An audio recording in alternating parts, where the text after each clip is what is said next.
Welcome to Forward Obsessed, where we talk to breakthrough business leaders and rising entrepreneurs about their journeys, origin stories, and aha moments. On this episode of Forward Obsessed, we love sitting down with Wiley Cerilli. Wiley is an incredible mind. He's gone through a number of things. And on this episode, I especially loved it because Wiley shared some really personal stories with us about the loss of a parent and how do you continue to live through loss and continue to move forward. He shared a ton of different pieces of wisdom and anecdotes that I think you're going to get a ton of value from. He's also going to go into some incredible techniques that he used to build and exit a number of different startups. And he's gone on as a serial entrepreneur to build an amazing set of businesses. On this episode, you're going to learn about how to test, tune, and scale a business. You're going to learn some leadership principles. You're going to learn about the importance of sales and pivoting. You're going to go into some different techniques like the FOG method and some other things. And just the rich tapestry of stories that Wiley is going to share with you folks and shared with us on this journey is something that I really love. So thank you again so much for tuning into this episode of Forward Obsessed. Stay curious. Hello and welcome to this episode of Forward Obsessed. Today we have with us Wiley Cerilli, a multi-time entrepreneur, a serial entrepreneur, I guess we could say. Wiley, you come from Greenwich today. It's a pleasure to have you on the show. Yeah, thanks for having me. So Wiley, we like to get to the beginning, to the kernels of entrepreneurship. We try to find threads. Everybody's got a different story. Where did it come from? Some people say if you're a C student, you're a great entrepreneur. We don't know what your grades were like, but what I'd like to know is about your beginnings, where you grew up, your influences, your folks, like what did they do for a living? Yeah, sure. So I'd like to say that my first experience as a CEO was when I was around 16 years old. So grew up in a pretty ideal family, loving family, incredible mom, incredible dad. My mom had me listen to the Beatles since I was probably like 3 or 4 years old. So it was like, all you need is love and imagine anything, you can make it happen. And my dad was like a swing for the fences real estate developer in Rhode Island. So looking at, old beaten down buildings and projects and believing that if you could build something, that create a lot of value. Mm-hmm. And so life was amazing until I was around 16 or so. And, a number of things happened. One, real estate market crashed. So we were upper middle class family. So our financial footing was swept away. And then my dad was diagnosed with cancer. And within 3 months went from like 180, 90 pounds, like May, to about 90 when he died. And so that there's a ripple effect there and a lot of different aspects of your life. And I remember the night before he died, he told me a story about a building he refurbished in Providence, Rhode Island. So Providence, not too many tall buildings, but that's probably a third or fourth tallest building was just a big brick wall. And so what he did, he was refurbishing the building. And so he hired this famous artist from RISD to paint the side of the building, these big, beautiful bay windows. And it's still there today. It's a national landmark. And he said, I'm gonna die soon, and you're gonna have a choice. You're gonna have a choice to look at all these situations and say, feel bad for yourself, and just look at all these obstacles around you and not find a way forward. Or you can imagine where you need to get to and make it happen. And he told me the story about his building, how he had this artist come and paint these beautiful bay windows over it. So realistic that, and it's there now. When you walk by, you look at it and it looks like real windows. They're beautiful windows. And the value of that building skyrocketed right afterwards. And everyone wanted to move into that building, the building, the Hanley building. And he, I think that's what we are as entrepreneurs, right? We see windows where other people see brick walls. And so I think it's tough to remain in that mindset because there's so many challenging things that happen to you as an entrepreneur. But if you can look at those things as opportunities, the whole world is like your oyster. And so at that, I said, to start off, my first experience of a CEO was when I was 16, because after that he died, electricity was being shut off. We didn't have enough money for food. I was working nonstop in high school to help pay the bills. As an early entrepreneur, you're oftentimes burning more money than you're making. We were definitely the case. we had a lot of challenges. My mom was sick, and there were suicide attempts. There were eating disorders, and it was a real challenge for a long time. But I think that put a sort of perspective for me moving forward of recognizing these brick walls as opportunities. And so as new challenges came up, whether it be, managing school and finances and supporting my family, they didn't seem to be as big of a big brick wall as that initial challenge of my father passing. I want to ask both of you guys a question, because both of you guys have lost parents, and get emotional even talking about it, because I've known him for a long time and I was close to his parent with his dad. How do you get your head back together when, I'm asking both of you guys, I'll ask you first, but when you go through that at such a young age, you lost your mom when you're younger, how do you get your mind back together? How do you get up when you get knocked down and keep walking forward when you've received such an emotional hit? Yeah. I know the audience is going to get a lot of value from that. God, it's such a lonely feeling. They say it's like you're in this fishbowl with all your friends, and then you get plucked out and then put into a fishbowl next to them. And there's like this layer of glass between you and them, and they're just going about their normal day. And you can hear them and see them, but everything about your life has changed. That snow globe has cracked. And so, for me, it's so overwhelming, the number of challenges you have to deal with. For me, it was, what is that next step I need to take? Because if you write out all the things you need to do, it's so overwhelming. So for me, it was trying to block out a lot of noise and figure out what is the thing that I have to do today. Appreciate you sharing that. I don't know if the audience heard the lightning crack, but it was like perfect in the story. No, that is not a sound effect, folks. That's a real thing. The thunder came crashing down as he was answering that. So I lost, I'll just share a little bit. So I lost my mother when I was 12 years old, in a unexpected situation. So it wasn't a longer path, like lung cancer, which my father just died from in December. And I'd say that one prepared me for all the subsequent losses that happened in my life. And I would say that the way that I handled it is, at first, it's just like getting hit with a train, right? It just wrecks your life. To your point, incredible analogy. Now I was the kid that lost his mother, and everybody's concerned and overly concerned. And I think that there just is for me, there was just a moment in life at that time. It was not right away, but probably in the first 2 months, where I just had to make a determination.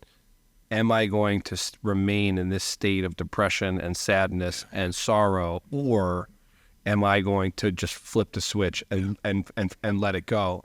And it's always with you. By the way, that's exactly how I feel. Yeah, and it's always with you. It stays with you forever. I mean, I get depressed every September. Matter of fact, we're coming on our anniversary, September 15th.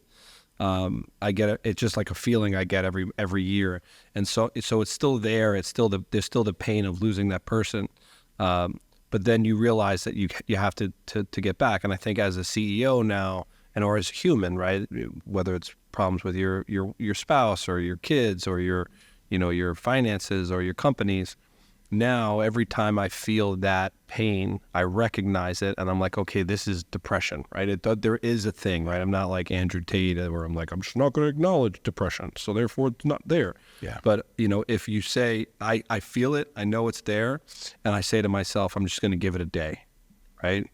I'm going to give it a day. I'm going to figure out what I got to do with that day. And I say it all the time: go to a boxing gym, go to the gym, go for a run, go to a spa, get your nails done, get a massage, whatever your thing is, read a book, go to the beach.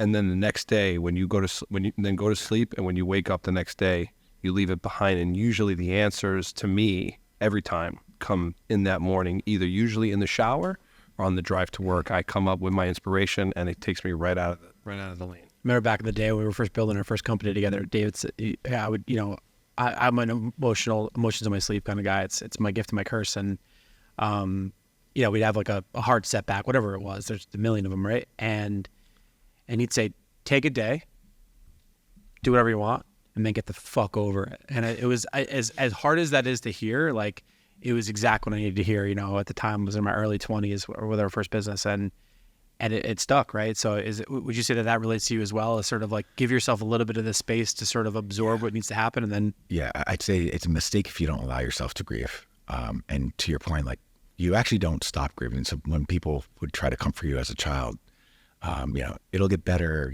it does, but you actually grieve forever. You grieve the loss for forever.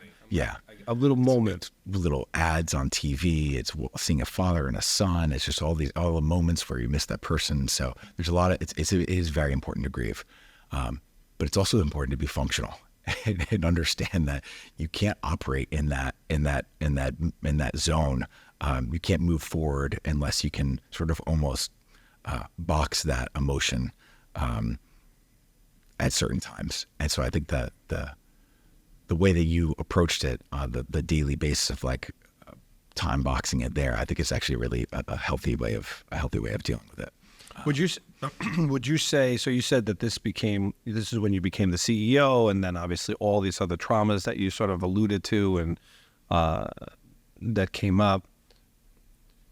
How did those stresses prepare you for the stresses of being a founder, being a CEO, starting companies, and dealing with the stresses that would come in your future? That's a great question. I think, so probably a couple things. One would be, in the early days of a startup, you have this beautiful vision, but most things go wrong. Some things go right. And you almost like fluctuate on a daily basis or weekly basis between feeling like, oh my gosh, we're geniuses, we're on to something, we knew it, to, oh wow, we're idiots, this is a terrible idea. And you fluctuate like this. It's the brick behind that beautiful window. Yes, it really, but that's it. And so it's so hard to make good decisions when you're fluctuating like this emotionally, psychologically. And so I think having gone through a bunch of these situations, I don't get rocked as much when things go down, right? And I am realistic when things go up. So I think my steady state is probably more here. Mm-hmm. And I think when you think of, college quarterbacks to NFL quarterbacks, right? College quarterbacks, they have called like 3 seconds to throw the ball, right? Low interception rate. Then they go to the NFL and it goes down to like 2, and that 1 second difference doesn't sound like a lot. But now they're throwing picks. They're like super inaccurate because they're just under stress and they're making bad decisions. Mm-hmm. So I think, I've never gone through something as terrible as watching my dad basically starve to death, watching my sister struggle, my mom struggle, our family struggle.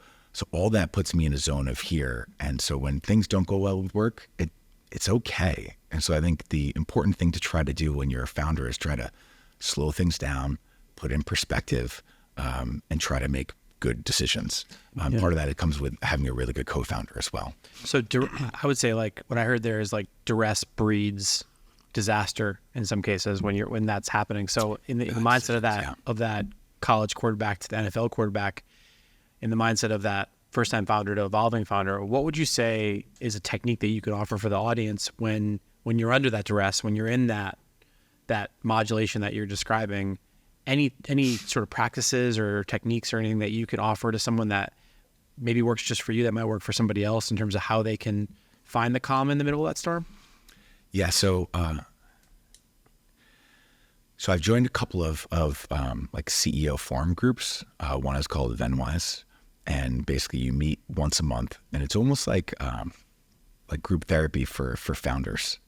And so you meet and you talk about, roses and thorns of your personal life, roses and thorns of your work life, and all these stressful situations that you seem to be going through. Even when I shared about my father and I see you like head nodding, that makes me feel this connection to you. I've really never met you before, right? Mm-hmm. But there's a calming sense of like, okay, I'm not alone. I'm not like that kid in school anymore, right? You're in the same fishbowl. Yeah, we're in the same fishbowl again. And so, just got chills again. So, in these CEO forum groups, you meet once a month, and you sort of, it's your chance to be vulnerable and also ask for advice. And what you find is, even though they might not be offering different solutions to you, you all of a sudden have the head nods around the table of like, okay, this is like normal to be 6 months and, 6 months left to cash, or 3 months left to cash, or a term sheet that was just pulled and you have 3 weeks of cash, which happened to us a couple of times. So I think the normalizing of that makes you feel more comfortable. And I think you make better decisions when you're, I love that. Drops. So what I'm hearing is it's that sense of community, knowing that when the storm is coming or in the middle of it, there's other people that have been through that storm, that are in that storm, and that see you and acknowledge you for who you are. Yeah, that's cool. I created a scale. I actually implemented this in the company, in our company at one point. You know how in companies everything's a fire?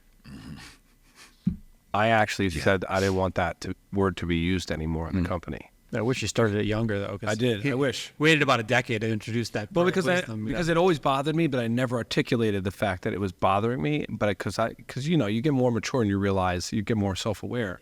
I picked it up from Madison Avenue. It was that world, right? And the scale for me is, if you look at it like 0 to like the world is melting at a 10, I say you've never seen past a 5 unless you've lost somebody. So nothing in this company should ever be on fire because no one is dying. Yeah. No, and now all of a sudden you give people permission to be like, to breathe. And I think if you can take the chaos and the duress out of the equation, because yes, heads are going to roll and there's going to be problems, and depending on where the mistakes are made, but nobody's dying. Yeah. And that's important. And I think that scale for me is what has always led me. And I think it comes from our traumas in life, where you're like, all right, I saw my brother, go through the same plight of losing all that weight and dying, and my father the same with cancer. And like, I'm like, you worried about losing this account or client that's upset? That's like, right. Like, this is ridiculous. So that's just been the thing for me, is don't allow your team. And I think it's often the team too, that, you have people around you, sometimes they're just not good with stress, and they bring it to you and they try to, and they pass it. And I'm always like, keep your stress over there and try to figure out how to be less stressed out about it. What's the phrase? Misery loves company? Is that there? Yeah, that's right. Yeah, that's the old trite one. So let's sort of take us forward now. So you ended up going to NYU, but ultimately, like many entrepreneurs do, dropped out. Is that right? Yep. You want to be a teacher? I could see you originally, as a teacher. Originally wanted to be a teacher. Yeah. I was very into writing poetry. I loved history. I thought I'd be either a poetry or history teacher growing up. You're a Beatle. Try to spread love. Yeah, I've got the word imagine tattooed across my back here. So Oh, it's amazing. So what led to you dropping out of school? It's a pattern we hear a lot. What was that sort of mindset decision that you made, saying, I'm going to drop out of school, and then what? Yeah. So I think for me, it was a little different. I think, in the movie world, they had this great idea. They dropped out of school and it took off. And for me, it was very different. For me, it was a survival mechanism. And dropping out of school in a week into my sophomore year, what am I really risking, right? I could just go back to school. But the reason why I was dropping out is to support my family. Like, we were struggling financially. I couldn't make enough money while going to school. So the first school I dropped out of was Syracuse. And Syracuse can't make money up there. So then I was transferring to NYU. Mm-hmm. The idea was work, go to school at the same time, support the family. I had an opportunity. I met with a founder who also lost his mom, I think when he was 10 years old, the founder of Meetup, one of the largest social networks in the world. And he was starting a company. And that was the second time I dropped out, was to work for him. And it was really an opportunity to make money. And if things didn't go well, I could just go back to school. So that was the first of 3 times or 4 times. Was that the taste of? So it sounds like, obviously, your father was a very hardworking, but it sounds like when you got the taste of startup life, being that founder of Meetup, did it sort of create this spark to say, like, what am I going to create? Or did you still at that point think you were going to meander down a standard employment kind of world? What was that spark that happened for you when you decided, I need to start my own thing now? So that didn't happen until years later. I think the spark that happened with him was he recognized I was 19 years old. We're all insecure even now, but I was very insecure about not being intelligent, and I had all these different, was labeled learning disabled growing up, or learning differences, whatever you want to call them. He recognized that, and he was dyslexic, and he shared this New York Times article that talked about, there's a study that showed of the top Fortune 500 companies, a lot of the most innovative CEOs came from like broken homes, and they had a parent die when they were young. And Richard Branson's dyslexic too. Yeah, and I've met him. We talked about this conversation, which is so cool to connect with him on that level, because he was in that article. And there's the reason behind it is that you're almost used to an environment that is chaotic, and so you need to make sense of that. And so you create these like rules to enable yourself to block out noise and like move forward. So anyway, so he shared this article with me because at the time I felt like I had to be the best at everything. And I knew I couldn't be. I can't read books. Like I really struggle reading. Reading comprehension is really difficult for me. And so the lesson there for me was those people got really good at setting a vision, telling a story, and recruiting people, identifying talent. I can't do these things. So I need to figure out how to tell a story to attract people and identify that talent. So that was like the light switch for me was I don't have to be great at all these things. I can be myself. And there's a certain like amount of vulnerability. When you express that, it opens that up in other people. And also as a leader, people trust you more, right? Because they're saying, okay, I know there's a human behind there. You're saying, here I am. And, I admit that I'm not detail oriented and I can't. My entire team right now knows the same thing, knows this about me. So I think that was the switch of like being comfortable with myself and that I could actually build something in the future. I don't think I was quite ready for it yet, but yeah, he's been a huge impact on my life. So That's awesome. And that was at 19? I was at 19, yeah. That's a good time to learn that. I was like a lot older. Yeah. I mean, I was sleeping on the floor. Like I bought a blow-up mattress. I had like $200 in my pocket. My mattress popped the second night in. So like people would come into my apartment or my almost. It wasn't even it wasn't really a room. They would see a popped mattress on the floor, and I would act surprised each time, like, "Oh, they must have popped last night." But really, I was just like sleeping on a wood floor for months. But yeah, it's a lot of learnings at a young age. I keep finding this one pattern with all of our guests where it seems like, I love this show because we just get to meet such interesting people and share kind of empathy and kind of be in the fishbowl, as you were saying, with these folks. And what's super interesting is it's this struggle. And if you look at nature, right, the butterfly, all these different things in nature, like it's the struggle that when you remove that struggle, they actually die, right? Like, they'll die like, in a lot of nature, but struggle is really what creates that element of success. I hate the diamond metaphor, so I'm not going to make that one, but those things. But I think what I will say is what I'm hearing is you're a natural born storyteller and you're a natural born convener where you bring people together. And it sounds like that's such a powerful trait, I think, in a leader. And it seems like you got a spark of that when you're 19 from that founder meetup. Yeah. And from that point forward, the next few things that you did while you were trying to get the air back in the mattress, if you will, what was it that led to you joining the Seamless Web team? Yeah, so I had a piece of advice my grandfather gave me, and he said, earlier in your career, you shouldn't be picking exactly what you want to do. Try to find a really strong team trying to solve a big problem. Learn as much as you can, like optimize for learning. And so I was going back to NYU. I hadn't really gone for a week yet. I had met the founders. Met the founders of Seamless, and they actually wasn't sure if I was going to take a job there as a salesperson. But one of the founders lost his dad when he was 10 years old to suicide, so very, very quickly. And I felt a deep connection to him, and then also a deep connection to the two other founders who had this vision for building this big company. They were incredibly smart. They were sort of like who I wanted to be in 10 years from now. And so I learned a tremendous amount at Rocket Board, the first company that Scott, and I felt like this was another opportunity to make money and learn from a great team that's trying to solve a big problem. I wasn't, passionate about the problem, and I don't think you necessarily need to follow your passions when you're early on. I wasn't passionate about online food ordering, and in fact, I didn't tell any of my friends or anyone I dated what I even did for a living, because most people thought it was weird that you would actually place a food order online. Yeah. And just for the audience, so, the mental model I would draw is Seamless back then was kind of like Uber Eats today, but these things didn't exist. But could you maybe, in your words, just articulate for the audience who might not be as aware of the journey as, what was Seamless? What was the vision for it at the beginning? Sure. So the root of Seamless was the idea came from a few attorneys who worked at law firms, and at night they would order food, but they would call the restaurant, put it on a firm corporate account, and they were supposed to fill out a form later on, put the client matter number in, and then bill the client for the meal. So the idea was, could you digitize that process to save the law firm a lot of money, automatically bill the client for the meal, and streamline the order to the restaurant and deliver a bunch of orders from them and get a percentage of it.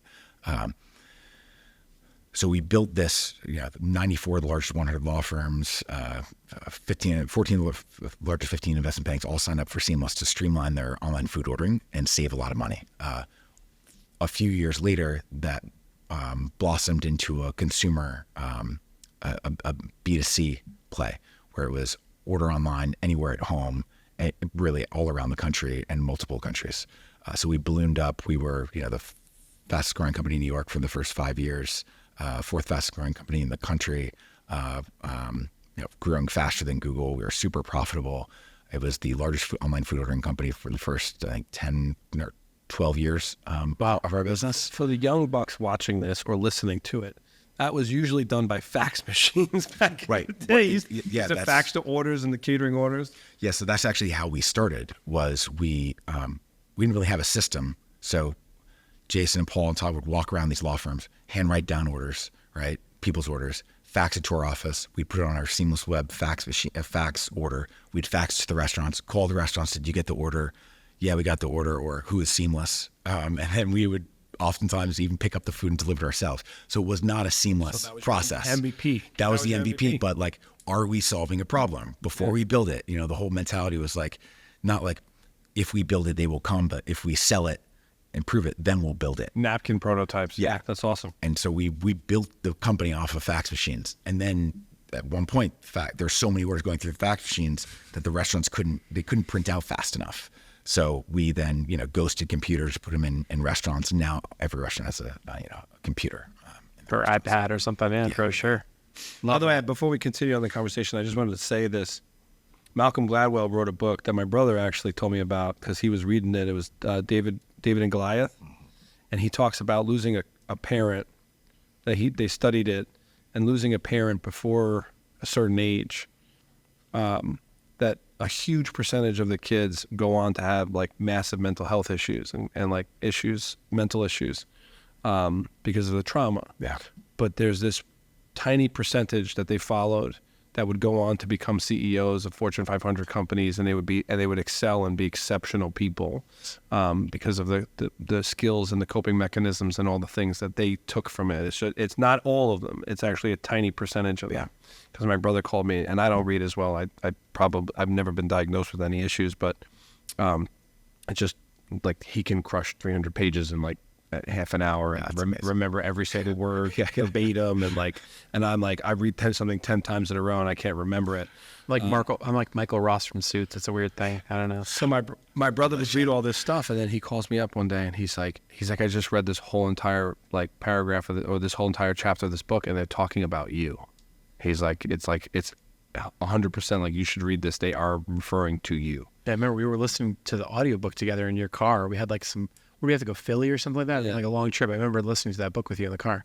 Yeah. So that's it. It is a phenomenon, that 1%, and I think whatever percent it was, and I think you're clearly, part of it, and you've met people in it as well. Yeah. So I feel very grateful. So now you're there at Seamless at the beginning, fax machines. Yeah. Bootstrapping, prototyping, getting proof of concept. Did you guys raise capital or no? Yeah, so Jason, the CEO, is a prolific individual. I think one of the things he did, we only raised a few $100,000. Oh, wow. I think great CEOs often are incredible at instituting a level of urgency within the org. I think with him, it came in the form of constant fear or drive from competition. We were really profitable very quickly, but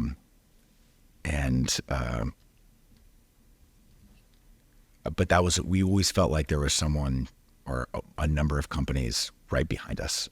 Do you know? It was Roger Bannister. So he was. Yeah.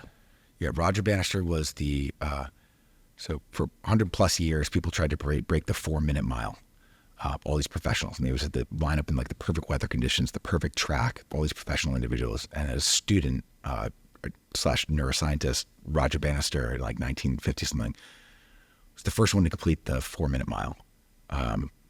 And then within a very short period of time, the years following, many other people ran that 4-minute mile because they said, "Oh, you can actually do that." It was a psychological switch for them that they could say that. So now it's like thousands of people have run the sub 4-minute mile, uh-huh.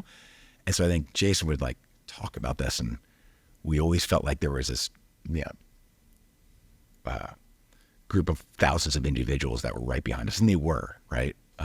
So I think he did an amazing job creating a sense of urgency, short-term senses of urgencies around getting to market fast with a certain product or certain service or expanding faster. He was, an incredible leader. I used to call it chasing a ghost. I don't know if you remember racing games back in the day when if you would beat a race, and then and then there was that. It was the ghost of your car, so you were chasing your own ghost. That was something that happened. Remember, Foursquare launched and Gowalla launched in the same. They in Austin at the same time. I remember you were there. Yeah, but the reason Gowalla. Yeah, I do. But it's like that idea of like they were building in Austin. Yeah, and Foursquare decided to launch Foursquare in Austin at South by Southwest, and then Facebook not knowing that there was a competitor in the same town, and they were both like, "Holy shit, we're both doing the same exact thing." Yeah, it's very true. There's always someone on the other side of the world doing the same exact idea. Ready to go. Yeah. I want to ask you a question around urgency, and it's both a question and also me asking for advice for the CEO and me 10 years ago, because I could have used this advice then. So I think that somebody will get some value from this. So urgency is a powerful thing, and I would say one of the things that I pride myself on is I can bring a level of urgency and I can get things done very, very quickly. Like David talks about, like reading speed or whatever. I love to tap into my inner Bannister, right? To figure out how I can get things done faster, more efficiently, more effectively. What I found in my career, and I didn't know how to harness it back then. So the question for you is, how do you harness it? How did Jason harness it in the organization? Because what I've found is there are some people that I will turn into giants in very short periods of time from the way that I drive urgency, the energy I bring to that.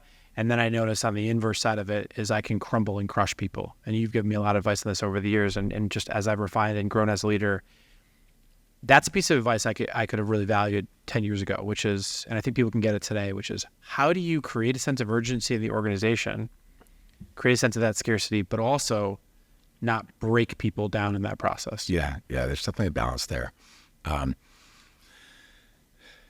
Your job is one of your jobs as CEO is if everyone's feeling down, right, you need to lift them. And then if everyone's feeling up here, you need to almost like chop them down to create that take away that complacency, right? Create that sense of urgency. And so we look at it and we have like these like almost like quarterly themes. So a big one for us this year was the March to March. So like, we had like a T-5, it was a 5-month March, it was T-5 on our sleeves. Like every day we were talking about the March to March, the entire org. So I do it less on like a per person basis and more as an org to get everyone wrapped around where we need to get to. Our initiative right now is called the F1 initiative. So we have two different initiatives, F1 and Starship. So the F1 initiative is we need to be able to bring in brands. We'll get to what the company does later, but I think this applies to a lot of companies. We need to be able to bring in a brand and launch them in a month. So like it's that F1 sort of speed. If you watch F1 racing, the difference between like a first place team coming into a pit stop and the fifth place team, it's really only about like call it a quarter of a second, half a second. built over 70 laps and you're going into multiple pit stops, that's the difference between first place and 15th place. So us right now, our initiative is the F1 initiative. And so every metric we're reporting on, it all has to do with speed to launch.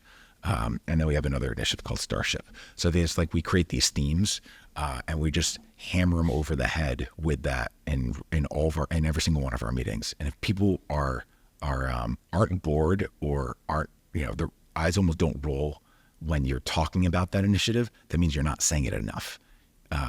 So we hammer it nonstop at every level of the company, creating that sense of urgency of here's the short-term goal we need. So now I got chills. So I gave you chills, you gave me chills, which is one of the things that was a big problem for us when we went from 5 to 20 people is when you're 5 people, everybody does everything. When you get to 20 and you get to then it needs to sort of be a bit more specialized in terms of who does what. One of the things that I did, which worked really well for us, was I found a F1 pit video. With a Formula car. You probably seen it. It's like an 8-second versus the 20-second. And the big difference, I think I took it from Thinking Fast and Slow, was the book I think I had inspired the thinking, which was they saw that, doctors in hospitals, the death rate was so high because everyone was trying to jump in and help. But what they realized was, if you go into the data, was that when the person's in trauma, if I'm getting them on the gurney and you're preparing the saline solution or whatever it is, and you're doing this, we all have a very specific job. If we all do a very specific job, we can go from the 18-second pit or the 10-second pit to like the few second pit. And that was something we use is the F1 metaphor. We had a guy on the team, an engineer, who was very big into racing. So I found that video. We just played it. It must have played like 3 times in the video with the team. So I love that you just shared that because I was like, yes. Did you play the video too? So we played a video. It was the race that happened right before our offsite. The difference between first and 19th place really was like, just a couple of seconds. It was wild. And we played the video at the top of the pit stop, but we also paused it and there was like this, you can see this image of the Red Bull team, and there's a label for every single person there. Yeah, like a little call out. Yep. Yeah, and they follow exactly what I'm talking about. So you know what everyone's role was. Yes. And so we talked a lot about that and what everyone's role is in it. And then that's, I think, really where you get buy-in. You don't need to be into F1 racing to understand the concept. But I think early on, especially in a company when you don't have that a huge amount of like defensibility in your product or your scale, speed was what matters. Like speed kills. How do you hire for that? How do you make sure, or do you just hire and then let people self-select out? What's your style? Yeah, so I think across all of our orgs, we had a, and this might sound a little harsh, but a fire fast mentality. So not harsh at all. I'd say in the upfront, there's this like, people have this vision of what a startup's like, and you talked about like the first 10 people or so. It's like the family stage. Then there's the tribe stage when you start to divide up in different groups. And then there's the org stage, and creating a sense of urgency in each one of those is difficult. But in the hiring process, a lot of people think they want to work at a startup, but they don't understand the grind that it actually is. And so we have this process of selling the vision, making sure there's a right cultural fit, and then we do something called like the anti-sell, which is like, we're going to sell you not to come here. Yep. Here are all the reasons why it's going to be really hard to, like, almost like managing expectations. It's almost like in a relationship, like, my wife, before getting married, like, I want to make sure you know these things about me, because it's going to be a struggle. It's going to be great, but it's going to be a struggle, right? So I think the anti-sell definitely helps weed out a bunch of people that aren't really there for the grind. There's like, are you more or less inclined to take this sit down? So for some people like it, right? Some people like the chaos. Some people like the uncertainty. Like, we really don't know where we're going to be in 9 months. Are you comfortable with that? Like, we're pushing off, our sailboat's pushing off. We don't see the outline of where we're sailing to. We're not even sure which continent we're going to end up in, right? Does that make you feel comfortable? We don't have enough food to get there, right? That's a crazy concept to say I want to leave my high paying job. The other thing is during the reference point, I think references, a lot of people think references aren't important, and that's because you usually just give references to people that are going to give you good references, and that's fine. They're all going to be good references, right? We have this like list of words, like adjectives, someone could say. So, was the person good? Yeah, they're good. But did they say, I would follow them anywhere? They were the best at this. They're above and beyond. Amazing. Blah, blah, blah. Did they use those words to describe this person being like an incredible, human, and do they trust them and under pressure and all those things. It's not the things that they say. It's like, did they not say any of these things? I think those are the people that really move orgs and can scale from like that family phase. It's the eyes light up moment, right? Where you can see when you ask, so tell me about Robert, and you're like, oh, Robert. Tell me about David, and you're like, oh, David. You see that eyes light up moment, and you're like, that's right. That right there, I'm locking into that, and I'm like, tell me more about that. And that's like, what you want. But that's the thing now with all the visual stuff. That's why we record in person, right? Everyone wants to do like, oh, we'll record from Australia with this entrepreneur. No. David said the thing, we got to do this in person because you got to look somebody in the eyes to really realize if there's an eyes light up moment. No, I love that. So moving things along a little bit, I want to get through Seamless because it's obviously a big brand, and it made big waves in the space. There were some pitfalls that I read in the show notes. You said that learning to say no instead of chasing every opportunity or chasing too many things at once. Did those pitfalls happen before the acquisition of Seamless or post acquisition? Yeah, so I'd say like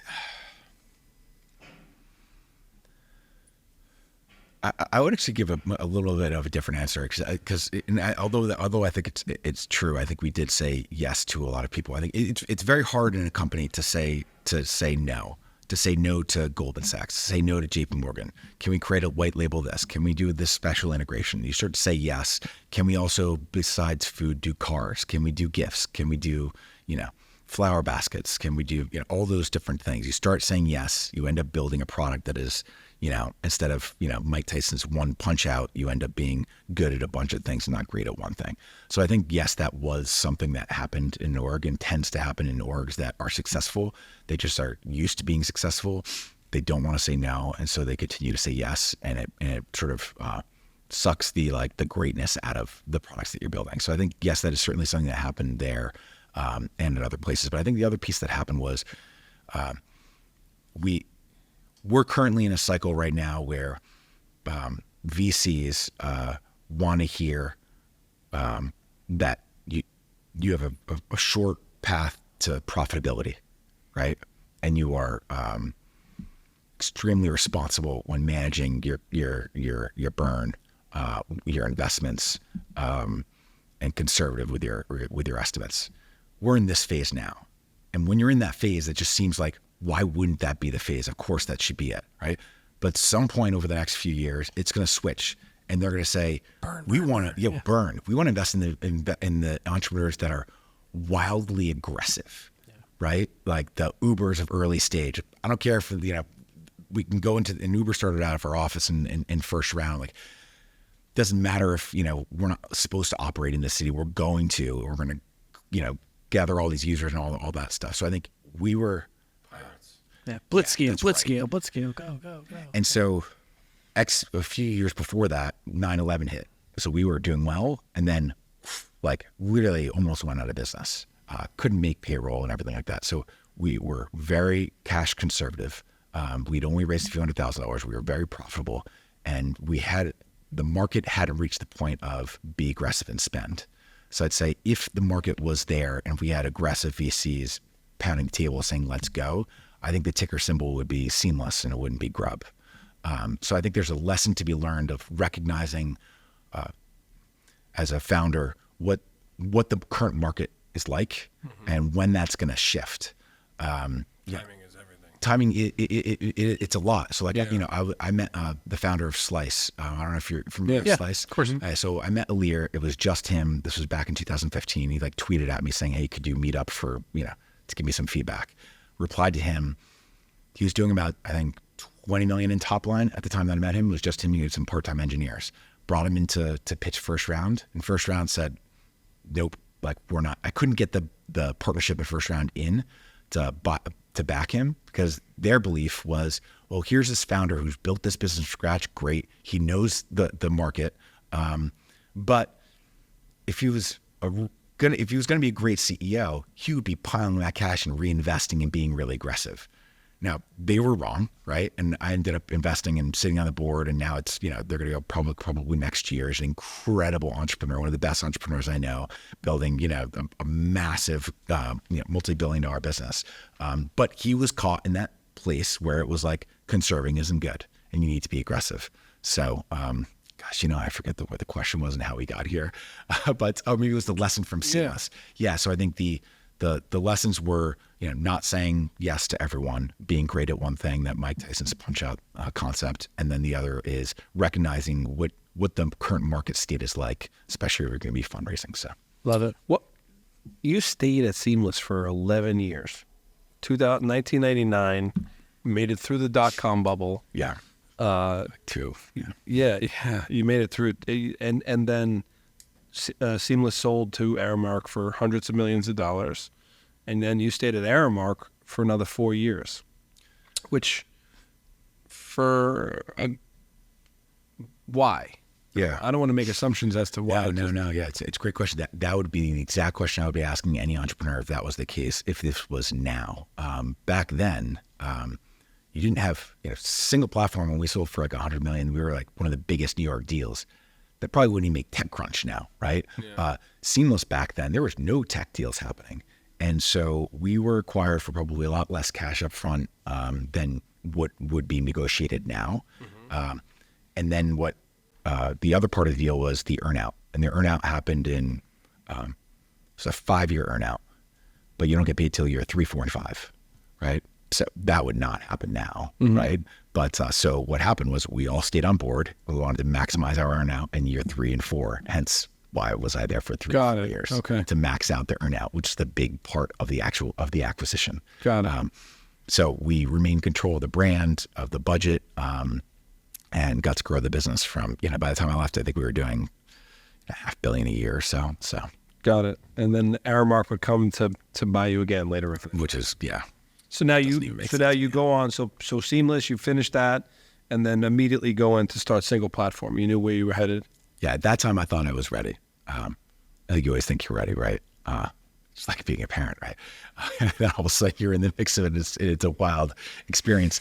So you said originally Rocketboard taught me a lesson.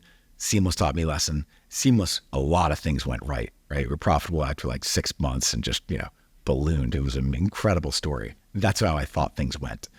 So with SinglePlatform, I thought being a sole founder was a good idea. Not a good idea. But the idea was, digital storefronts didn't really exist at the time. Like if you want to, look a restaurant menu up online, you might be able to find a restaurant website to find their menu, but it'll probably be super out of date. You couldn't find florist menus online and spas and salons. You couldn't find prices online. So the idea of SinglePlatform was create this integration network with Foursquare and New York Times and Yellow Pages and Google and Yelp, and put your prices into SinglePlatform. We will publish it to a big network of publishers. How we started off was really me walking around with like an iPad selling the idea, going back to if we sell it, then we'll build it. So I spent every day going out to all these different restaurants, selling the concept of SinglePlatform, getting, 30 no's a day until I got to like 1 yes a day. So they would pay for it, and they said they would take out, the checkbook or a credit card. And I said, it's not live yet. I'll circle back in a few months. But that was sort of my sign of, okay, I'm ready to build this thing. Once I got to like 1 business a day that I got sign up, then I was ready to raise money. Okay. And that was your first time raising money yourself? Yep. Raised like a few million from first round and some other funds. And that was the first company I built. Was it? I was just going to say, was it difficult or was it difficult to raise the capital, or or was it easier because you had sort of the first round connections and Seamless? I think it would have been easier. I took capital from every person that said yes, and that was 3 people. Everyone else said no. Even with my background coming from Seamless, with the success, I don't think I was great at the storytelling piece yet, and people didn't really want to back sales-driven founders. They wanted to build back then more like technical founders. Now the market shift, right? It's like now it's like sales-driven founders are great. Yeah. Times changed. So what I was going to say is, I say this all the time to people: your story is your strategy, and in a lot of ways, one of the things that you met was a lot of objections. A lot of people were like, "Yeah, I don't want to sign up," and then you figured out a way to flip the script.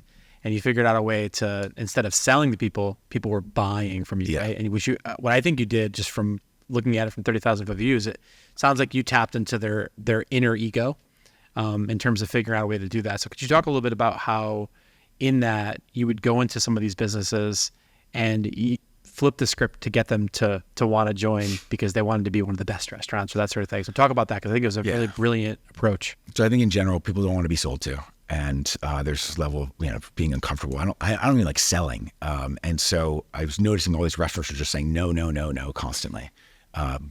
So I spent some time in the restaurant and saw these owners that were like Dr. Jekyll, Mr. Hyde, right? The people customer would come in, they'd be really nice.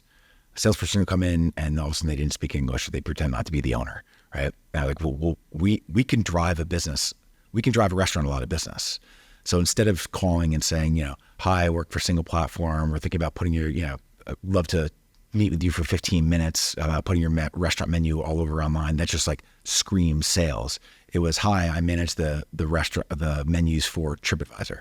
We're looking to add, 1 to 2 pizzerias in your area. I'd like to interview you and find out, what awards you've won, what's your delivery zone, can you handle more business? And all of a sudden it flipped the script and they were selling us.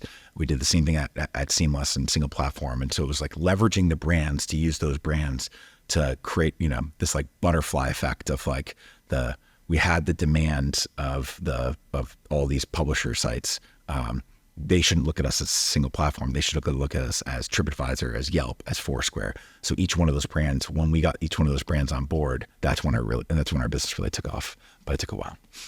How were you able to then scale that beyond you to a sales force that ultimately was them going in with the iPad and not just you?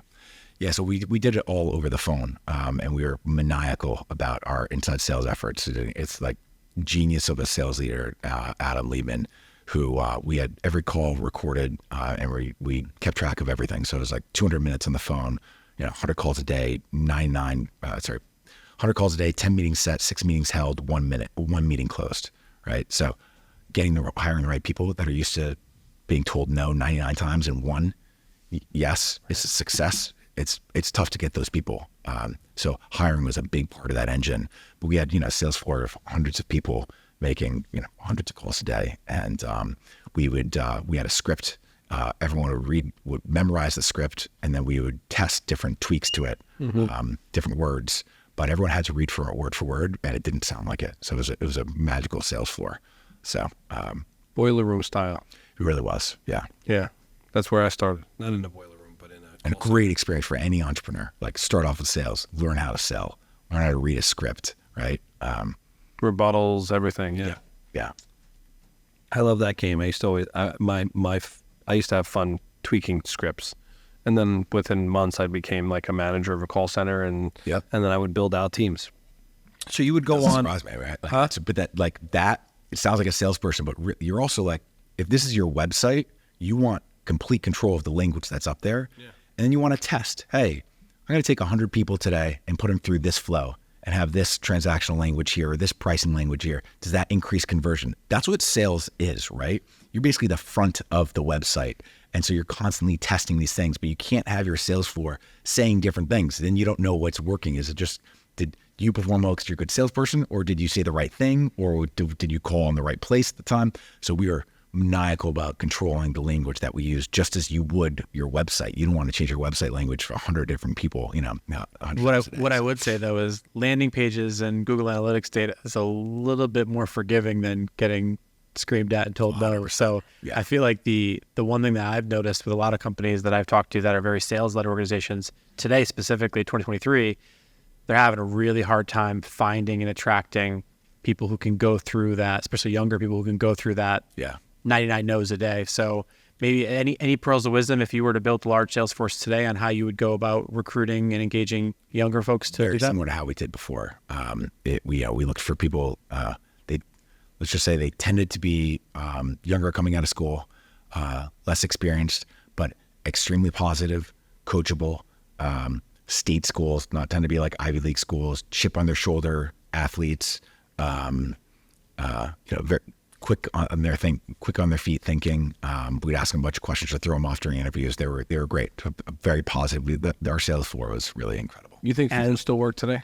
What's that? You think phones still work today? I do, because I think our business right now relies on it. But I think it will change. But there's just different, and restaurants 15 years ago, 100% sure. Yes. And 8 years ago, but that's now shifting. Home services, the entry market that we're in right now, phones matter. So depends on the market, really. I get a lot of phone calls. Yesterday I had someone ring my doorbell, and I feel like it's so different. I don't know if you're, it's like someone rings the doorbell, it's like you hit the ground, you get the gun. Don't ring Dave's doorbell. Yeah, seriously. Yeah, don't ring my doorbell.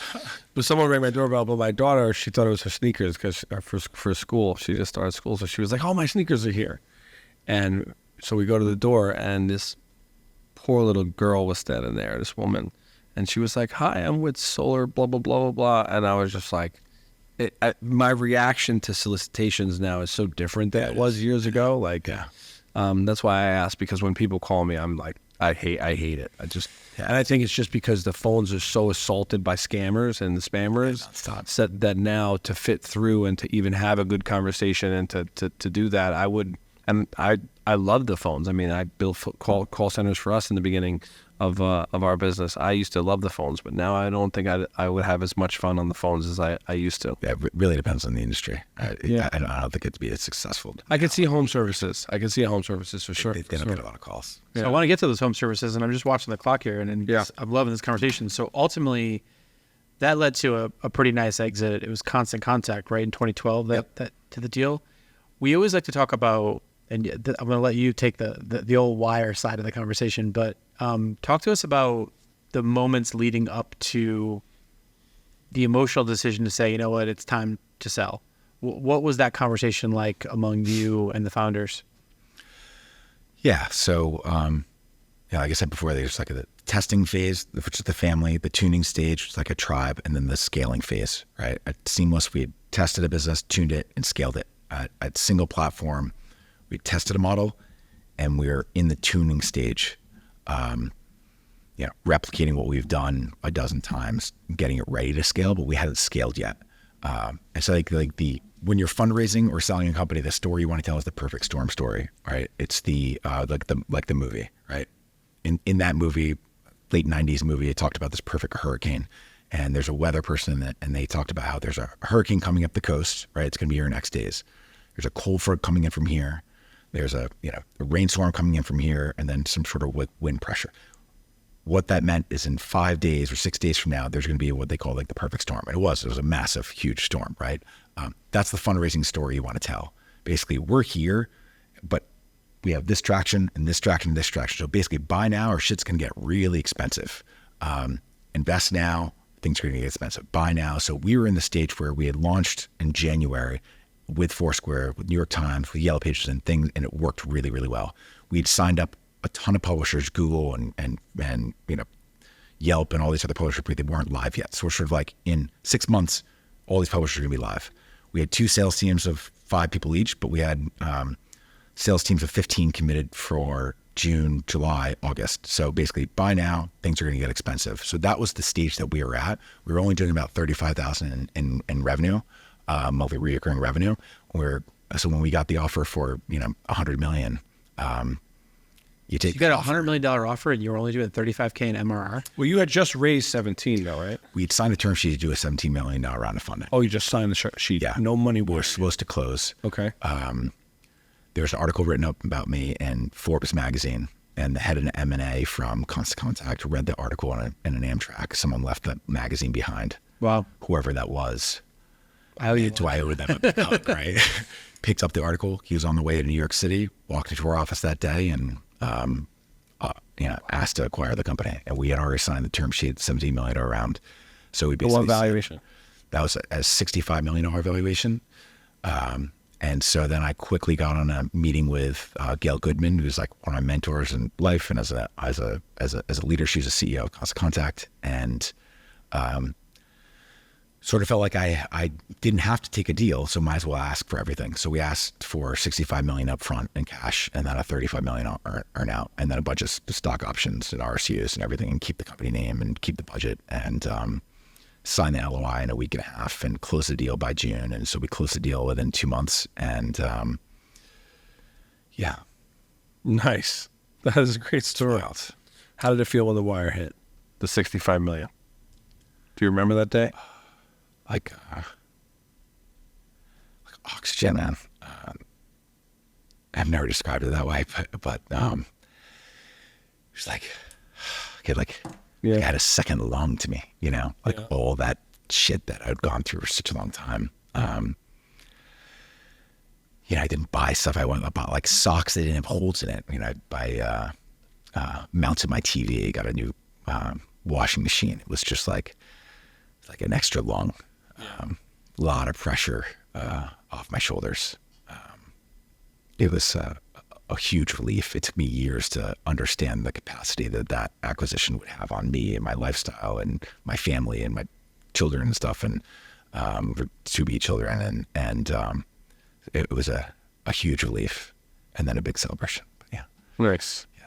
How did it feel? And your team, I'm assuming you took care of a ton of people. Or Yeah, we made millionaires out of a lot of 20-year-old people, and I was the sole founder, so I was really going through it alone. Yeah. But those team members was like Kenny Herman, Matt Dumar, and Pete Chen, and Adam Liebman, and Steph Lasker, and Randy. Like we were all in it together, and we're actually, most of them are a part of this new company. So with the Constant Contact deal, it wasn't a right off into the sunset type of situation. You ended up sticking around as VP and general manager after that acquisition. So we hear a lot about on the show is there's that when the wire hit moments. We've heard stories of the extra oxygen, as you just shared with us just a few moments ago. And then we've heard stories of like Great Depression happening after they sort of sold the baby that they built. What was it like? So we had that wire hit moment, amazing, got to mount the TV and get rid of the socks with holes in them and the air mattress with the holes in it. What happened after that when you then sort of became an employee of Constant Contact at that point, right? Yes, I like two things. When I worked for the CEO, so I was on the executive team of a public company, and the person I report to as CEO is Gail Goodman, and she was such an incredible leader. She taught me that you will work so much harder for someone that if you want to, you will work so much harder if the person you're working for is someone you want to fight for. And I wanted to fight for her so badly. Why? She was so passionate, so driven, and just so humble at the same time. She's human. She connected with you on the human level. She was incredibly passionate. I think her and Ali are the two most passionate people about solving problems for small business. A lot of people say they want to solve problems for small business, but they truly, truly did. So I saw that like firsthand. But I said like the big thing happened for me was I'm the board of a nonprofit. It's a free sleepaway summer camp for kids whose parents have died when they're young or siblings. So it's what's it called? It's called Experience Camps. So we have 10 camps now. It's in Long Island. We have camps actually all across the country. Is there one in Long Island? There isn't. There's one in New York. Okay, sorry. So basically, there was a summer camp that one of the co-founders of Seamless started. His dad died when he was young, and so they started this camp. I started volunteering. I was on the board of it, and it's free sleepaway summer camp for hundreds of kids ages 8 to 15. And you go there, and that fishbowl analogy that I used earlier, that was a camper that said that to me. Wow. He said, I lost my dad. I went to school, and I went from being one of the kids to that kid. Like, what that feels like. You just, that feeling of being that kid walking through the halls and the questions and are you okay? And like, you now need to like soothe the teachers. No, it's fine. I'll be okay kind of thing. And so, so that camp was started about, I guess 13 years ago. 30 campers, it was almost like a startup family, didn't really know exactly what we were doing and everything. And so I've been on the board there now for 13 years. And I just felt like after this transaction, I needed to build something. I need to start building so I got this tattoo. And this tattoo is if you look at a map, there's a symbol for a bridge, and this is a symbol for a bridge. And there's a poem called The Bridge Builder, and it's about this old man that gets to this rushing river, struggles to get across, and starts building this bridge. And the young boy nearby said, "Old man, what are you doing? Why are you building this bridge?" And the old man said, "Well, I crossed that river, right, and almost died. So I'm building this bridge for the next person that tries to cross it." And so for me, that windfall was like, I've been trying so hard to just survive and get across that river. And now I'm there. Like, so I have a responsibility to like build bridges now. So the next phase for me was really building out this nonprofit. And we have 10 camps, thousands of campers. They all go over there for free. They go from that fishbowl of like, I'm one of those kids to just one of the kids again. And so I'm a camp counselor. I've been a camp counselor in the bunks. My first bunk of like, 10-year-olds, now they're all camp counselors there. It's the most magical place in the world. So that was my sort of like impetus for leaving Constant Contact. Awesome. I don't know if my nephew went to your camp, but he went. So my brother passed away 2 years ago from pancreatic cancer, and my sister-in-law called me and she was like, "Hey, I have this really important thing to do for work, and Brandon's going to this camp."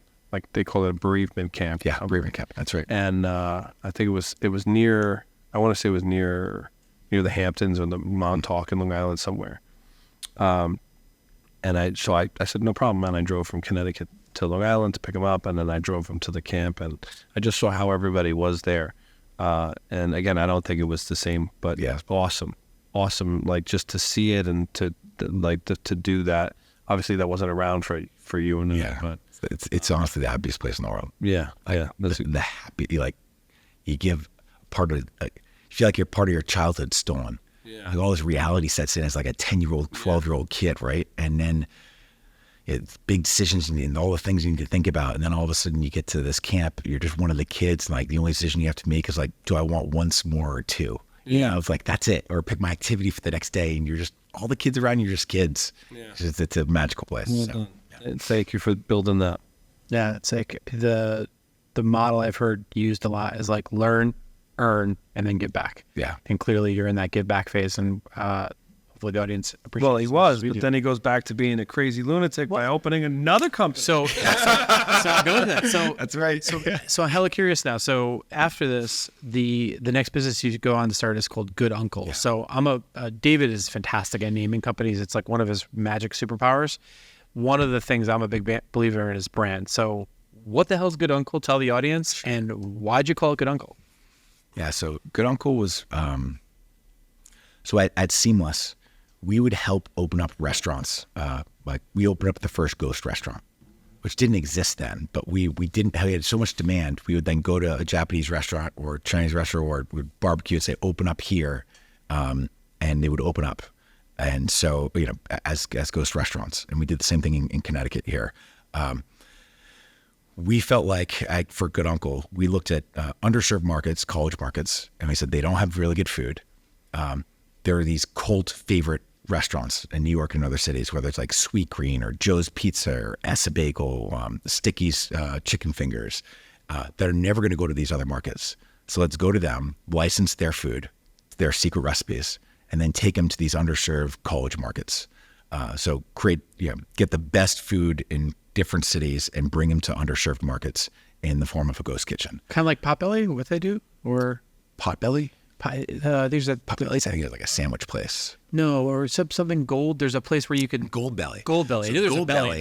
He was one of our investors. So Goldbelly, they actually make it so you can actually ship the food from that location to your home. Oh, right. Usually like par baked or frozen, and then you complete the cooking process on location. This was licensing the recipe, finding out who their secret providers are, where they get their sauce, where Joe's gets his sauce from, training their kitchens, and then we'd open up ghost kitchens on college campuses. So more like what the Mr. Beast burger thing did. Yes, very similar. Okay. Yeah, that's right. I'm always trying to build a virtual restaurant, but it's like think of like a virtual cafeteria almost under one kitchen.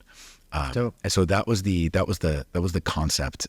We went to Red Antler, and Red Antler is a branding agency. Yeah. They did Allbirds and Warby Parker and Birchbox. We just beat them twice for two things. I'm really proud of that. So there we go. So they were the ones. Love you guys. Love you. They're very good. They're very good. You must be great then. So they came up with a number of different names, and one of them was Good Uncle. And the play on Good Uncle was two things. One, they saw a ton of pictures of me with all my nieces, and I'm like, I'm not a good uncle. I'm a great uncle, actually. but it was sort of like a play on good humor. good humor ice cream trucks and everything that were driving around. So our trucks had a good uncle racing stripes on the top, would play certain music. So you would hear it on a college campus, but each driver had a different like playlist they would play. So it was like an updated good humor, but it was good. It was the good uncle instead. That's dope. Uncle that like sort of treats you to a first beer or like, you know, gives you extra cash or whatever it was. So that's sort of where the concept came, and that's where the name came from. Right on. And then as far as the giving back piece, what I did was I shouldn't be running a nonprofit, even though most startups are nonprofits. So I just took the second largest owner of Good Uncle was Experience Camps, and they're actually part owner of House Account as well.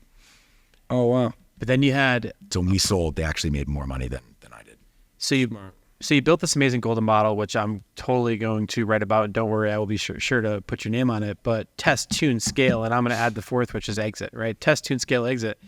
But with Good Uncle, you skipped one of those things. You skipped tune. You said, you know, we're going to go from test to scale. So why'd you break your own model? Yeah. So I want to be super clear. That test, tune, scale came from Gail Goodman at Constant Contact, and I think of it nonstop. It was the biggest lesson I took from Constant Contact, and the biggest rule that I broke in Good Uncle. Yeah, we got to get you on the show. I want to talk about test, tune, scale. Okay. Gail is incredible. Yeah, so each phase serves a purpose, right? So your testing phase, let's say you're going to build a bicycle, right? And you build this bicycle, okay, it works. A tune is like, okay, let's put new wheels on it, new gears on it, because otherwise you take that bicycle and you put it down a steep hill with 200 pounds of human on it, the thing falls apart. So you got to tune it and get it ready to scale. And so with Good Uncle, the challenge that we had was we were building these kitchens, but it took us about 1.5 years to build a kitchen. We launched in Syracuse, off the charts results, just like unbelievable and beyond seamless numbers. Just it was wildly successful. Did a Series A, an 11 million round, only a few months into the business.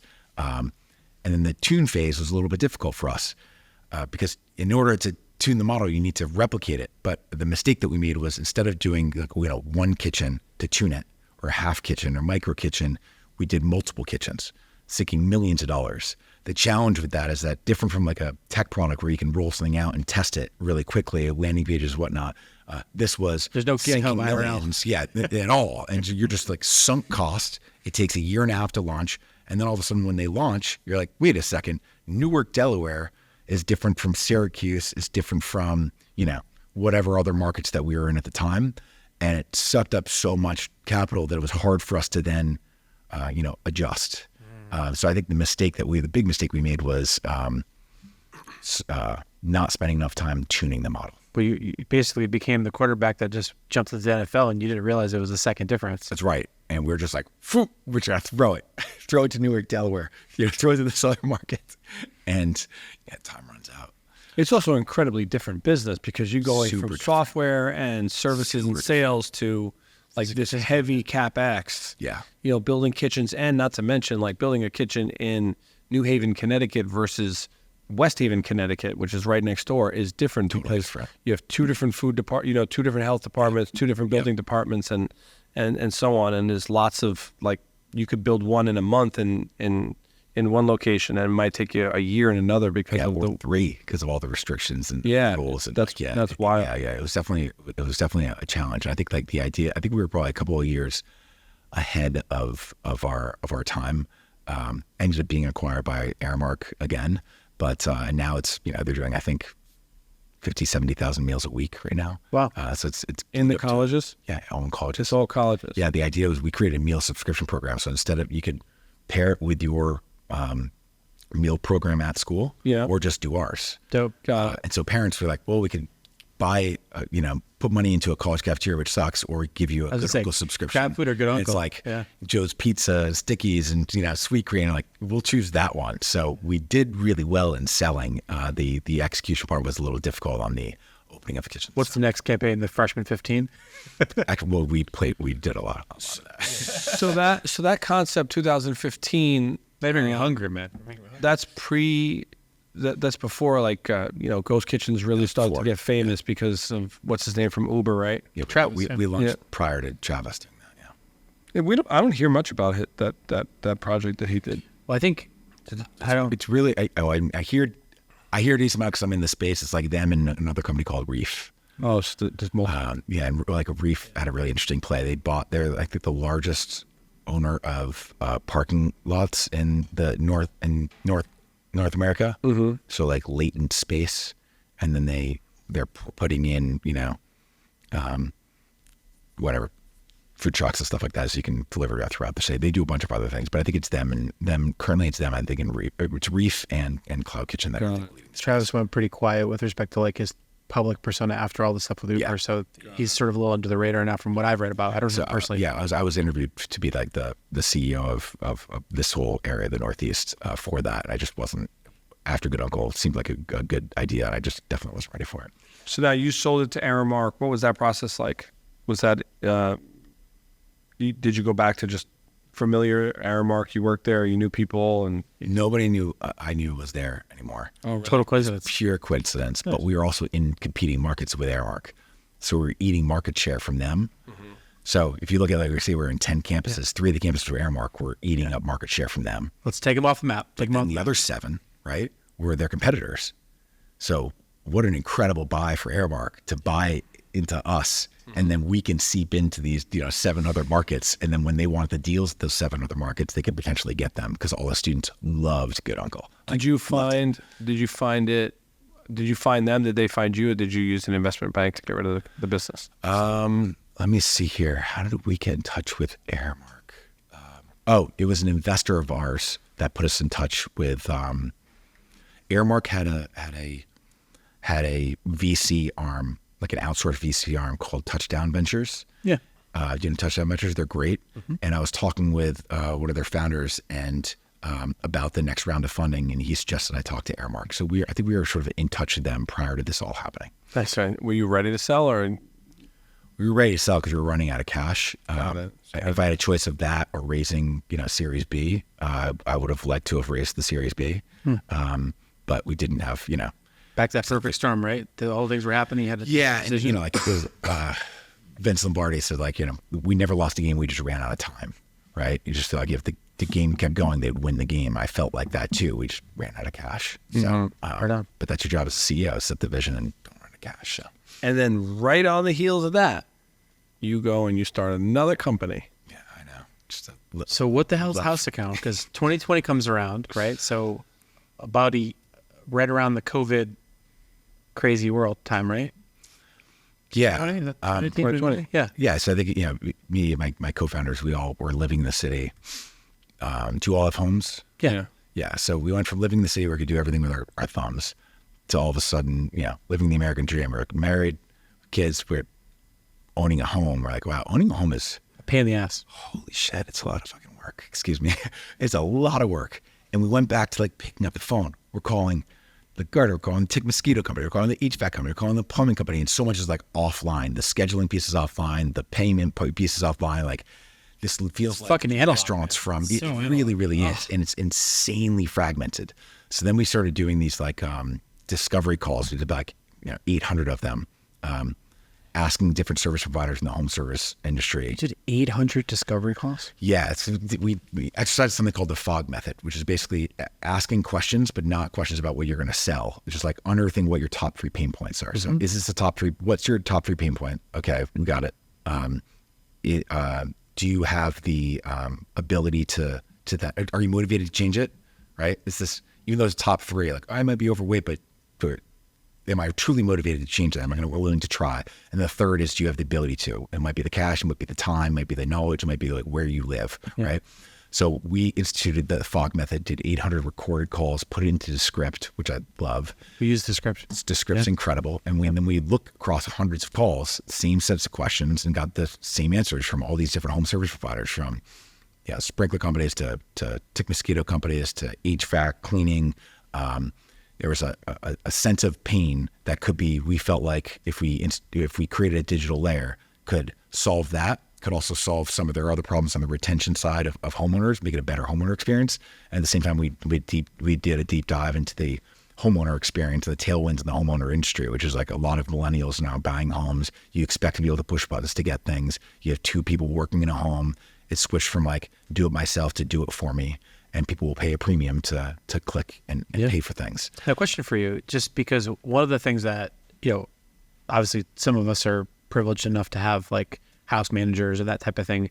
Would you say that, because one thought that crossed my mind a couple years ago was like, if there was a fractional way to get a house manager or something, or digitize that, I'm wondering, did any of that come up for you guys or in some of the discussions? Yeah, it did. No, I think the original concept was like, which a lot of companies do, which is, I want to solve the problem that I have, right? As a homeowner, I want to solve this problem. And so that is one way of doing it. And there's a bunch of companies that are actually doing that right now. And they're very well funded, really hard to scale because of the capacity of home service providers and the specialty of their pros. So like you can't just book a HVAC person because they need to make sure that HVAC person has a certain schedule and can service your particular HVAC system. So the good providers are often 90% capacity or at capacity. And so managing a network of large houses becomes really difficult. So our original go-to-market was, wouldn't it be great if you moved into a home? Moving into a home was as easy as moving to an Airbnb. So we're going to partner with real estate agents and say, okay, real estate agent, you are selling this home. We're going to take the existing service providers, just keep them live. Homeowner moves in. They want to switch? Great. They can call us and let us, so we don't have to, it's like, last thing you want to worry about when you move into a home is all that stuff. So basically you're bundling. Yeah. From existing demand. Yeah, brilliant. So that was like the original concept. And then we sort of, we launched are you familiar with a company called Olo? No. So Olo powers the online food ordering for 75% of the publicly traded restaurant groups. Wow. What they do, and they're multi-billion-dollar business, and half our team is from Olo. What Olo did was they went to, say, Five Guys, Shake Shack, Sweet Green. They're on 3 to 5 different POS systems. So is it like Toast almost? Toast is the CRM. Okay. Olo said, whatever CRM you're on, right, or POS system you're on, we're going to integrate with all of them, and we're going to create this digital layer. Okay. So they sat on top. Toast is like a basically. full stack, Yep. right? But they went to all of them, and Five Guys is on 5 different POS. So they integrate with them, create this digital layer on top. Now they power 75% of the publicly traded restaurant groups. Dope. We sort of look at this at the home services space and said, okay, we could go to the consumer route, which I like. I feel much more comfortable in the B2B to C, which is what we did at Seamless. Same thing with SinglePlatform. The same thing with the Slice actually too. So what we did is we looked at all these huge PE-backed home service companies. You have Mead Pro is a cleaning company that has 270 something locations, and we have a bunch of cleaning companies. Just sold junk luggers to one of the big PEs. So I know that PE, and I know junk luggers, right? So they use a CRM or 2 CRMs. But when you call a home service provider, you're like, hi, this is my name, this is my address, even though you're an existing customer. They right? Angie's List or Thumbtack you, which is so fucking annoying. It's like spam, Yeah. right? So what we're doing is we're the Olo of home services. We're integrating with all the most massive $100 million to $1 billion home service companies, integrating with their CRMs and creating a digital layer on top of it, allowing homeowners to now just easily book, reschedule, tip, right, Nice. review, pay. Who's your ICP for that business right now? ICP. Customer profile, ideal customer profile. Oh, sure. So right now we're starting off with these corporately owned or franchise home service companies, whether it's HVAC, sprinkler companies, cleaning companies, tick mosquito, dog grooming companies, these big companies where we can, through one integration with their CRM, we can get hundreds of locations and millions of homeowners. So we launched in January of this year with Made Pro.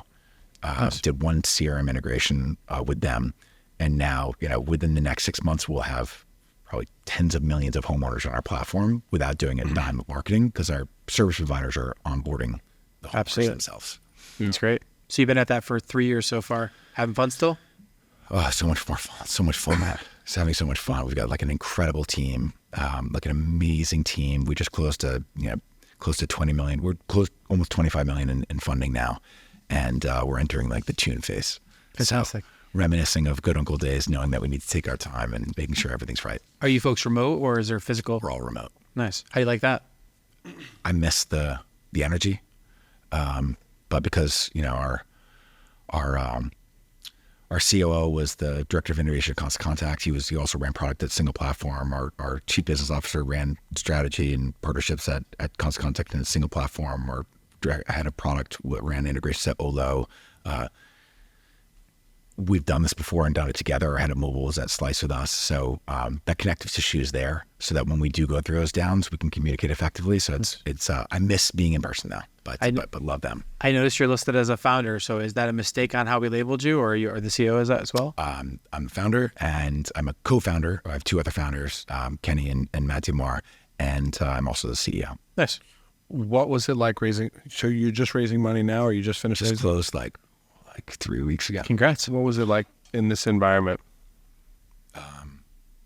I feel very grateful because what it takes now to raise a Series A is like Series C metrics from a couple of years ago. So Say more about that if you could, just for the audience. meaning like to raise a seed round is an idea or an idea with some traction. Your Series A should be repeatable traction and a line of sight to scale. And so when you raise your Series B, you're doing, $5 million in recurring revenue. Now it's like shifted. So like if you want to raise your A, you almost need that amount of revenue now. And if you want to raise seed, you need, even more traction than before, more traction than Slice from Lear had, right? Like that's wild. So it's just it's less competitive at the seed stage, although still competitive, extremely competitive when you get to the stage that we're at, which is a Series A, which we just closed. And then the Series B, which, we're hopefully be profitable in the next year and a half, unless climate changes, right? That's going to be an extremely competitive market. So it's just getting more difficult to raise capital. So since you're in that business, you're building that business as the CEO now, I'll ask you a question that I ask a lot of people that are in this space. What's the world look like today? And what's the world going to look like when House Account reaches its vision? Oh, man. Okay. So what the world looks like today is what I think the world looked like for restaurants like 15 years ago. It's the reason why I didn't say what I did at Seamless, because people were like, why would you order food online? Now you can do everything. You have an insanely fragmented network of CRMs. Like no CRM, like a Service Titan, owns more than 1% of the market. So you have hundreds of them. You also have a fragmented group of home service providers. So no one home service provider owns more than 1% of their market. Insanely fragmented technologically and operationally, which is what the mom and pops were 15, 20 years ago in the restaurant world, right? What did you see? You saw PE companies come in, consolidation, institutionalization of technology to enable these businesses to scale. We see the same thing in home service, and now in the restaurant world, you can do anything, whether it's pickup, ordering, delivery, everything's done with your thumb. That is the home service industry, and I think probably 7 years, because I don't think it takes 15 years. I think it takes like 7. So we have this like window of time to tune and scale. But I believe that you should be able to run your home with your thumb on nights, on weekends, at a kid's soccer game, and you shouldn't have to pick up the phone. And so we want to we want to take the work out of homework, right? Just like let your home be your home, and let you relax. So you don't have to constantly feel like you're fixing things. So I love that. I'm automating so much in my house. I'm like, I need a pest control. I need this. I need that. It's all different apps and all different companies to your point, and there's still many manual pieces. Run your home from your pocket with no friction. I love it. But yesterday was the hottest day on record for the summer, and I was like, my lawn's gonna burn out. yeah, Hit a button, hydro-wise, sprinklers go on. I'm like, this is a fantastic world we're living in. yeah. I love this journey, and I appreciate you sharing so much about your personal life and just the struggles you had. I know the audience will get a ton from that. Where do folks go to stay tuned? Where do we go to follow House Account? How can we support that business? And ultimately, where can folks go to sort of stay in touch with the things that you're doing? I would say probably just houseaccount.com or the House Account LinkedIn website. We're on a hiring spree right now, especially on the engineering side. So I think the House Account LinkedIn page, houseaccount.com, House Account LinkedIn page would be probably the two best ways to follow us. I've been I haven't even changed my LinkedIn profile to House Account, which I will probably by the time this comes out. We have done We'll give you the heads up before we launch it. I appreciate it. We talked about that, and but we're going to be doing a bunch of press. So I think it'll be a lot easier for people to find out what we're doing. Honestly, we're like super stealth. So. You mentioned a couple of things, which I can't wait to go look up, the bridge, poem, all those things. Don't worry, folks. We're going to put those in the Bridge Builder. Bridge Builder. We're going to put all those in the show notes. But you have a way about you to articulate and to bring together stories. It's something I picked up on. I'm really grateful for this time together. Do you put any of those essays or things like that online? Is there any place we can go to follow just your thoughts on the internet, or just for the audience? Yeah, reading is difficult. Writing is difficult. Like the reason why I use stories is because it's easy for me to remember lessons. Like that's how I remember things. I catalog things in my brain is by Roger Bannister, Test, Tune, and Scale, The Perfect Storm. But those things are things that are easy stories for me to capture. If you had written them down like in this format and I had read it, I wouldn't be able to capture those things. So, and the same challenge I have in taking that information in, I have the same challenge in putting that information out in written form. I can talk, but it's definitely, I don't. I have a website, WileyCerilli.com, which we're working on, but I'm not great at putting those lessons down. Hope you don't have the same feelings about yourself that you did back in the day, thinking that you were stupid, because you're not a stupid man. You've accomplished more than many people already, and you're a young guy still, and listening to your journey and your stories and everything has been awesome. We always say every single one of these that we've done is better than the next, and they're all different. And your story was incredible, and your delivery of that story, and all of the stories and things that you've been with, and the experiences that you shared with us and our audience has been really awesome today. So thank you very much. Appreciate it. And congrats on shattering the fishbowl, and think about what your inner fishbowl is, because you can see he got out of it. You can get out of it too. Thanks for tuning in to Forward Obsessed, everybody. Thank you for listening to Forward Obsessed. Please share this episode, subscribe, and leave a review on your podcast app. This episode was hosted by Pete Senna and David Salinas from the Digital Surgeons Podcast Studio in New Haven, Connecticut. Special thanks to our AV crew, Steve Walter and Meg Olson. Forward Obsessed is produced by Robert Roach. If you'd like to contact our team, visit us at forwardobsessed.com.